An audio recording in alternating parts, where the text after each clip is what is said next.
Vice President and mascara-wearing possum JD Vance just got some nasty Christmas news, and no doubt he's home crying on the couch.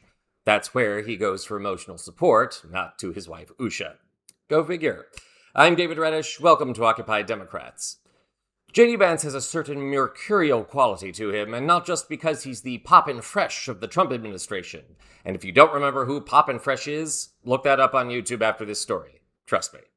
When he first ventured into politics in the late 20-teens, this is what he had to say about a certain orange criminal president.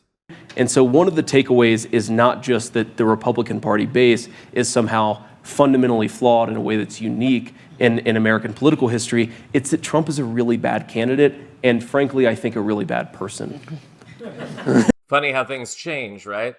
Vance tried to elevate his political career by allying himself with a man he once called America's Hitler. But spoiler alert, Vance may have bet on the wrong orange walrus. Stay tuned, folks. During his stint as vice president, Mr. Vance has built a reputation as something of a Trumpian gadfly, an insect buzzing around the elephant looking behind that is Donald Trump. And don't tell me you don't see the resemblance. On either count. As vice president, Vance has become something of an attack dog, the kind of animal useful to those that control his chains, but loathed by just about everyone else. That fealty, however, has had its benefits. Meanwhile, in other national news, Erica Kirk, the widow of conservative activist Charlie Kirk, has endorsed JD Vance for president in 2028. The Turning Point USA CEO made the announcement in Phoenix Thursday, the opening night of Turning Point USA's annual America Fest conference.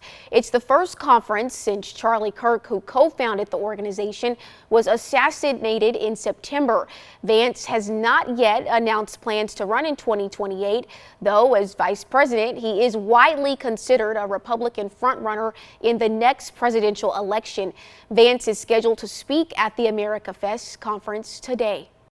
Oh, and we just have to add, since gaining Erica Kirk's endorsement for president, which also has fueled rumors that the two are having an affair, see our other videos for more on that, Vance has reiterated that though he started out as a hillbilly, he's graduated to become a boy in the hood, the kind of hood worn by the Klan. In the United States of America, you don't have to apologize for being white anymore.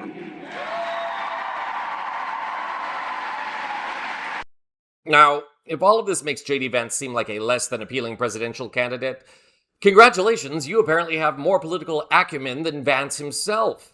Though Vance is quick to celebrate that he leads the field among other potential 2028 Republicans, that's not quite the full story. This morning, CNN unveiled some new data about Vance's presidential prospects, and let's just say things aren't going so hot for Vance. Check this out. 4%, 2%, Ron DeSantis, all the other candidates did not register to 1%. What's your takeaway?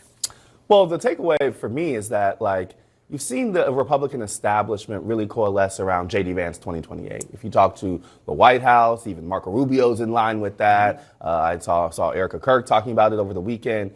But in my opinion, for someone who has been kind of anointed in a public way, I don't know if 22% is the number I would be thinking about. That 64% kind of jumps out to me.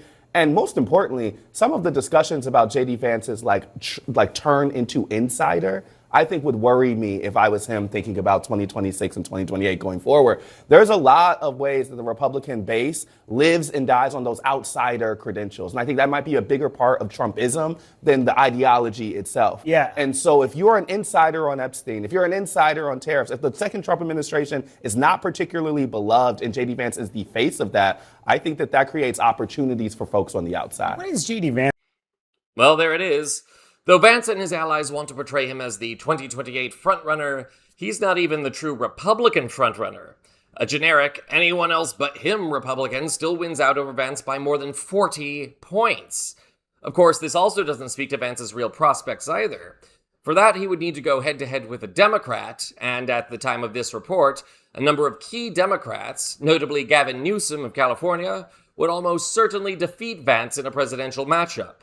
Call that a lump of coal in Vance's Christmas stocking, which he ought to like given his devotion to fossil fuels and fears of clean energy. But never mind. I have a feeling this won't be the last time we hear about Vance's flaccid presidential ambitions. After all, the election is 3 years away, and anything can happen, especially since Vance has allied himself to the scandal-ridden Donald Trump. Regardless, remember to subscribe to our channel to stay up to date on this and all other breaking stories in American politics. As for JD Vance, he could always go back to baking. This is Occupy Democrats.